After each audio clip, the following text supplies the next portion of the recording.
Hello, my name is Mason Stoops, and today I'm going to be taking you through the Moen GEC9 effects routing system.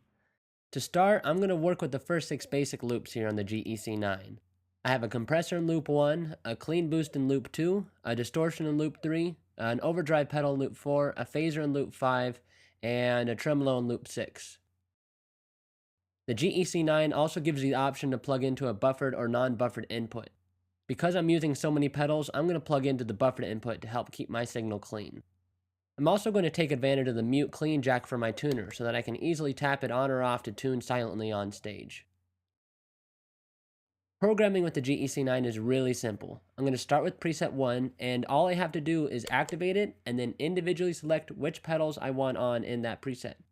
For example, I'm going to turn on my compressor in loop 1, and overdrive in loop 4, and a tremolo in loop 6.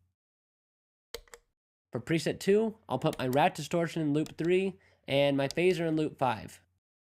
Both of these presets are now saved inside of the GEC9, which means I can switch back and forth between them, and everything we've programmed will stay exactly where we put it, even after the GEC9 is powered off.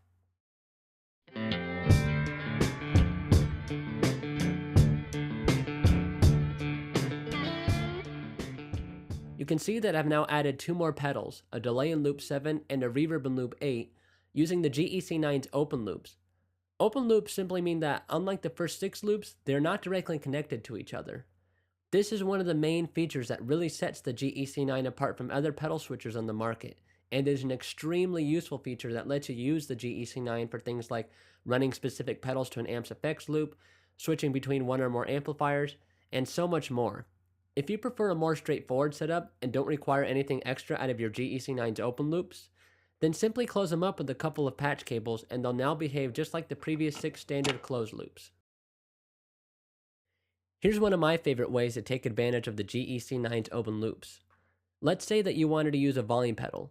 Because of the open loops, I can put a volume pedal exactly where I want in the pedal chain without taking up any of the programmable loops. In this case, I want my volume pedal after the tremolo in loop 6, but before my delay in loop 7. This is the best place to put a volume pedal because it lets me control the overall volume of the guitar signal without cutting off the trails from the delay and reverb when I roll the volume off.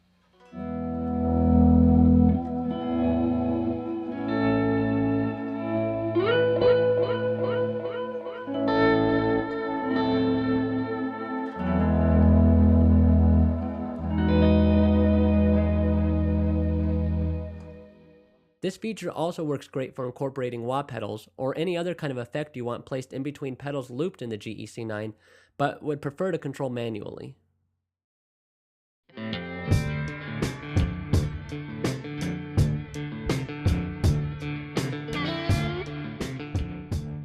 So now I have the GEC9 fully set up. I have a pedal in each loop and a volume pedal between loop 6 and loop 7.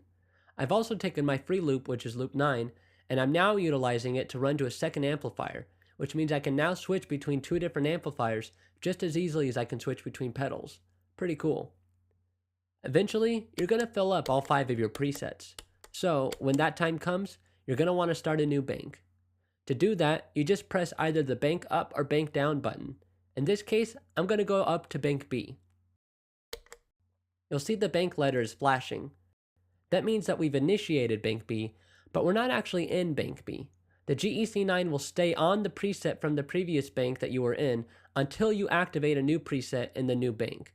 So in this case, I'm going to go ahead and activate preset 1 of bank B. Now you'll notice the bank letter is no longer flashing. That means we are officially in bank B.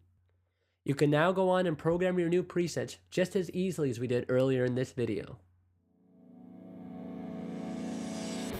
So that's your basic look at the Moen GEC9 effects routing system.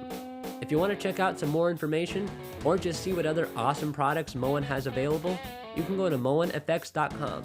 I'm Mason Stoops, and thanks for watching.